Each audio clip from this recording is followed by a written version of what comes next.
Assalamualaikum warahmatullahi wabarakatuh.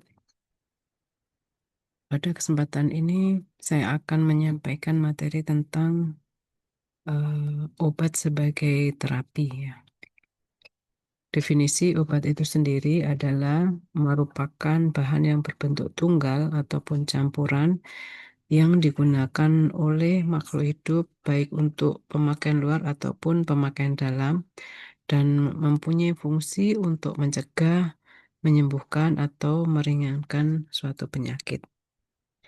Menurut Undang-Undang Kesehatan, yang dimaksud dengan obat adalah suatu bahan atau bahan-bahan yang dimaksudkan untuk dipergunakan dalam menetapkan diagnosa, mencegah, mengurangi, menghilangkan, menyembuhkan penyakit atau gejala penyakit, luka ataupun kelainan badaniah dan rohaniah pada manusia atau hewan,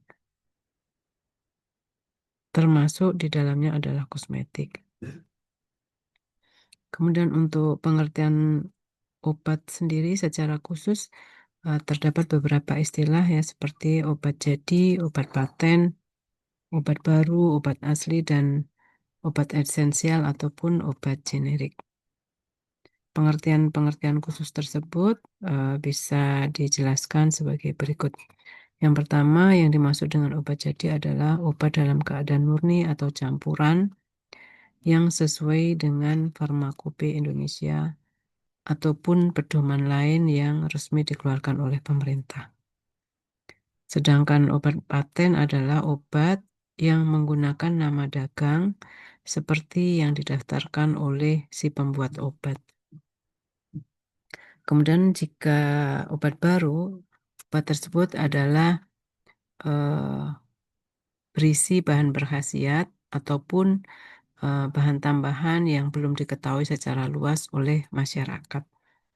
Kemudian obat asli ini identik dengan obat berbasis bahan alam atau kalau di Indonesia kita kenal dengan istilah obat tradisional seperti jamu, obat herbal terstandar, ataupun fitofarmaka. Kemudian ada obat esensial. Obat esensial ini adalah obat ataupun bahan alam yang dibutuhkan oleh masyarakat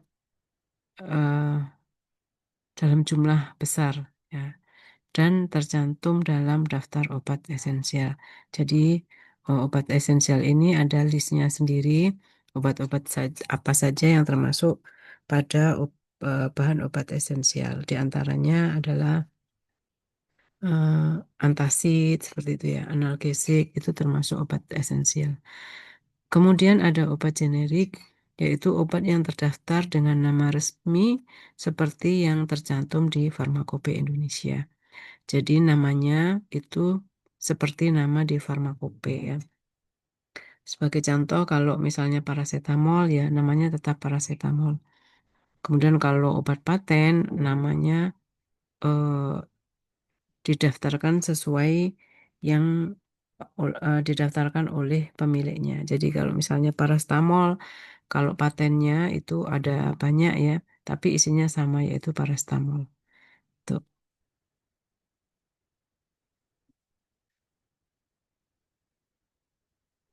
Kemudian obat berdasarkan sumbernya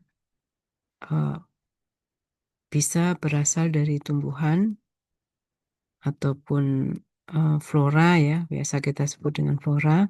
Kemudian beberapa contohnya misalnya ada digitalis ya. Kemudian ada juga obat yang berasal dari hewan atau fauna ya. Misalnya seperti madu ya. Kemudian lemak bulu domba ya itu termasuk dari hewan. Kemudian ada juga yang berasal dari mineral ya. Mineral itu contohnya adalah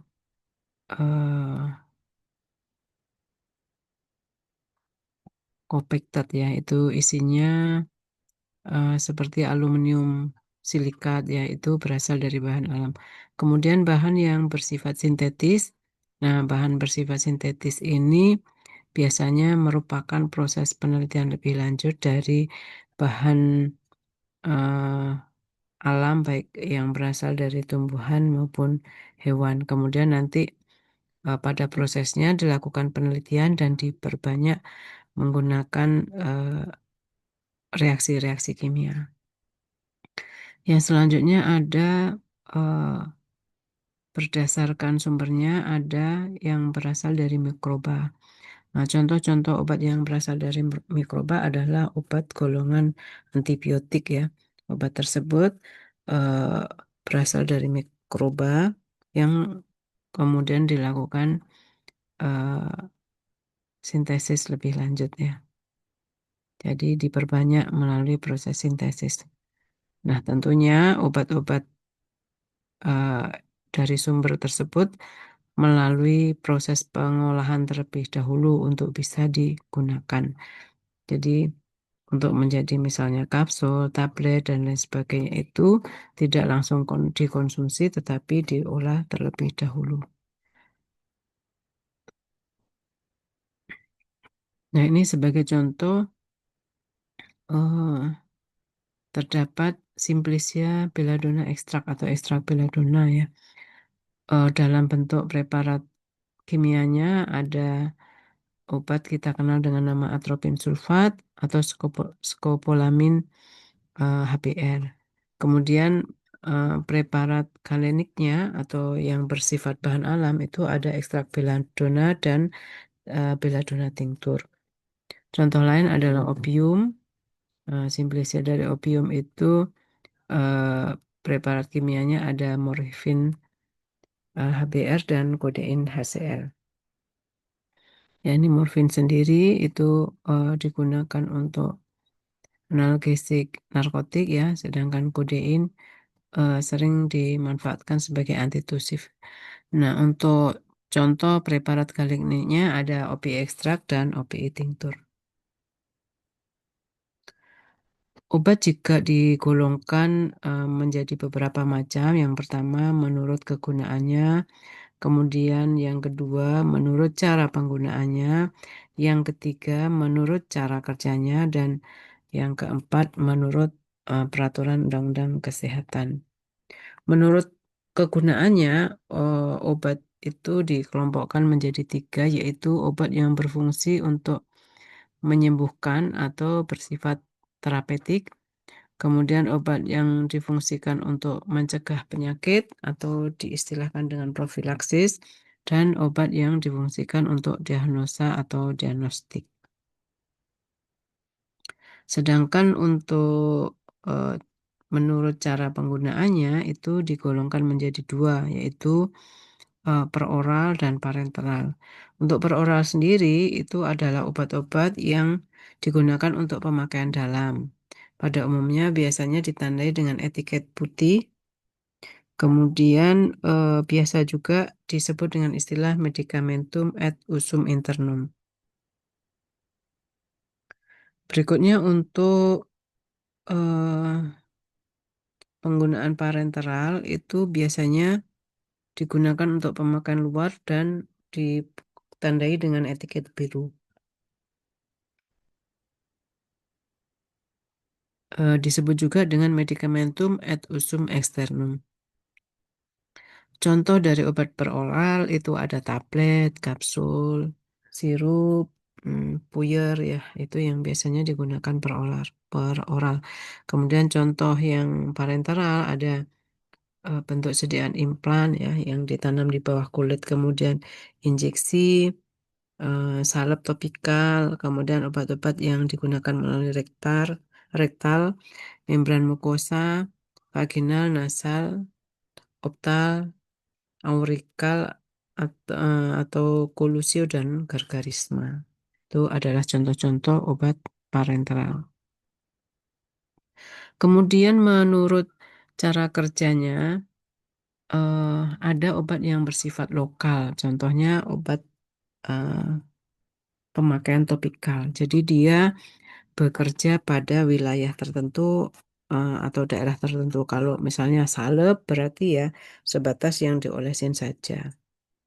Kemudian ada juga yang bersifat sistemik atau menyeluruh, jadi mempengaruhi eh, seluruh tubuh. Ya, contohnya adalah tablet, kapsul yang digunakan secara peroral.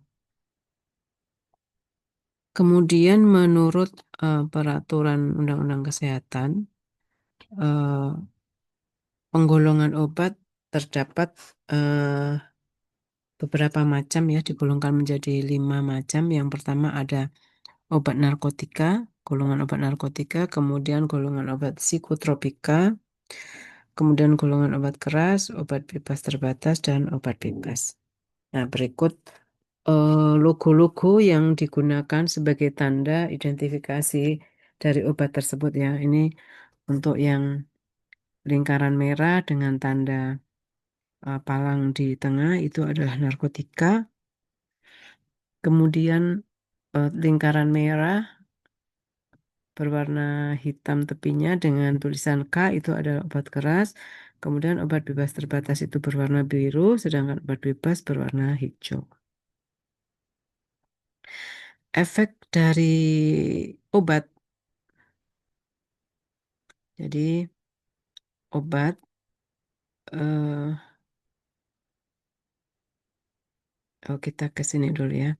Jadi penjelasan terkait dengan obat narkotika tadi adalah obat narkotika itu biasa juga diistilahkan dengan obat bius ya, merupakan obat yang diperlukan dalam bidang pengobatan dan ilmu pengetahuan dan dapat pula menimbulkan ketergantungan yang sangat merugikan apabila dipergunakan tanpa pembatasan dan pengawasan.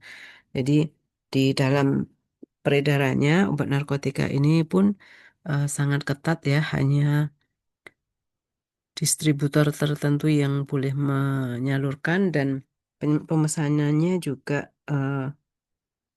melibatkan administrasi yang cukup lengkap gitu, termasuk ada pelaporannya. Demikian juga dengan psikotropika ya, yang dimana psikotropika ini termasuk obat yang berbahaya. Obat ini mempunyai ciri bisa mempengaruhi proses mental, merangsang atau menenangkan, mengubah pikiran, perasaan, atau kelakuan orang. Kemudian obat keras adalah semua obat yang mempunyai takaran maksimum atau yang tercantum dalam daftar obat keras, yang diberi tanda khusus lingkaran bulat berwarna merah dengan garis tepi berwarna hitam dengan huruf K yang menyentuh garis.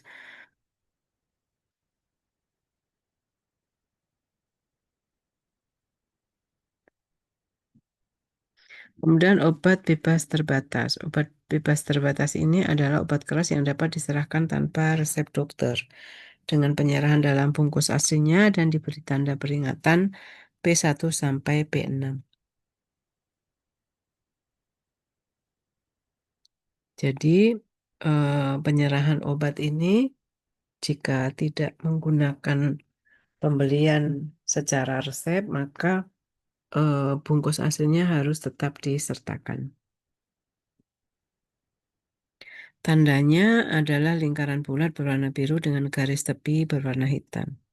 Kemudian obat yang dapat dibeli secara bebas dan tidak membahayakan bagi si pemakai. Dan diberi tanda lingkaran hijau dengan garis tepi berwarna hitam. Nah, untuk efek-efek obat itu sendiri ya, efek pemakaiannya, kita mengenal dengan istilah ada efek terapi. Efek terapi ini merupakan efek dari pemakaian obat ya, bukan efek samping ya, ini typo ya. Efek dari pemakaian obat yang diinginkan, di mana efek yang muncul itu sesuai dengan tujuan dari pengobatan. Kemudian ada efek samping ya. Efek samping itu adalah efek obat yang tidak diinginkan pada dosis terapi. Jadi pada dosis secara umum itu akan muncul tanda-tanda misalnya ngantuk, dada berdebar seperti itu ya. Itu namanya efek samping. Kemudian ada hipersensitif, yaitu efek efek obat di luar efek samping yang tidak diinginkan terjadi. Pada seseorang terdapat dosis kecil obat dan tidak terjadi pada semua orang. Jadi hipersensitif itu cenderung sifatnya personal ya, per orang. Eh, ada orang yang mengalami tersebut, banyak juga yang tidak. Jadi bersifat personal.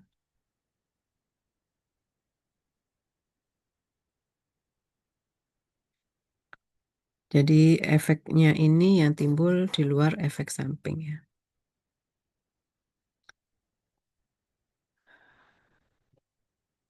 Kemudian farmakokinetik. Farmakokinetik itu adalah ilmu yang mempelajari perjalanan obat dalam tubuh, di mana obat itu meliputi atau melalui beberapa proses tahapan. Jadi ketika obat dikonsumsi masuk ke dalam tubuh kita, jika prosesnya itu melalui pemakaian peroral, maka nanti setelah obat masuk ya misalnya tablet itu akan mengalami proses disolusi terlebih dahulu ya. Kemudian setelah larut, maka akan dibawa ke usus halus ya, di mana di situ terjadi proses absorpsi. Tuh. Jadi farmakokinetik itu meliputi absorpsi, distribusi, metabolisme, dan ekskresi dari obatnya. Nah, absorpsi itu apa? Absorpsi itu merupakan proses penyerapan obat dari tempat pemberian ke dalam sirkulasi darah. Jadi tadi jika sudah dikonsumsi di lambung akan mengalami pengecilan ukuran partikel, kemudian masuk ke eh, usus dan terjadi penyerapan di usus halus ya. Itu adalah proses absorpsi. Selanjutnya setelah diserap maka oleh darah obat tersebut didistribusikan. Ini masuk pada proses distribusi di mana penyebaran obat ke jaringan tubuh itu melalui aliran darah. Setelah didistribusi, obat akan masuk ke dalam organ atau jaringan dan mengalami metabolisme atau proses biotransformasi.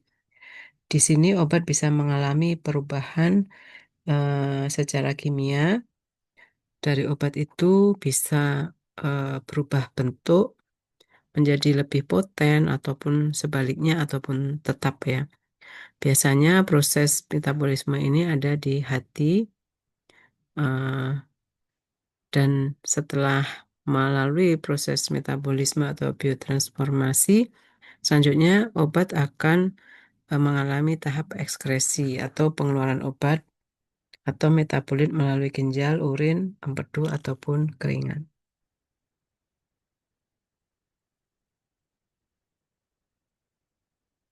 Untuk farmakodinamik itu sendiri ya, tadi kita mempelajari farmakokinetik ya. Sekarang farmakodinamik ini merupakan bagian yang menjelaskan bagaimana obat itu bekerja pada tubuh. Termasuk dalam hal ini adalah mekanisme kerja, mulai dari obat berikatan dengan reseptor dan menimbulkan efek fisiologis. Untuk efek obat dapat berupa stimulasi, depresan, iritasi, penggantian zat atau modifikasi. Jadi efek obat itu setelah mengalami fase farmakodinamik bisa menstimulus ya sesuai dengan tujuannya ya, kemudian bisa juga mendepresi ya, menekan, mengiritasi, eh, mengganti zat ataupun modifikasi sistem imun. Nah, di dalam proses farmakodinamik ini nanti akan terlihat hubungan dosis obat dan reseptor di mana akan menunjukkan seberapa besar efek yang dihasilkan terhadap peningkatan dosis dari obat tersebut. Jadi eh, jumlah obat yang dikonsumsi ketika masuk ke dalam tubuh itu tidak nanti efek yang dimunculkan atau ditimbulkan itu tidak selalu eh, sama ya. Bisa jadi lebih berkurang tergantung dari jenis obatnya ya. Baik, demikian presentasi tentang materi ini. Saya akhiri. Wassalamualaikum warahmatullahi wabarakatuh.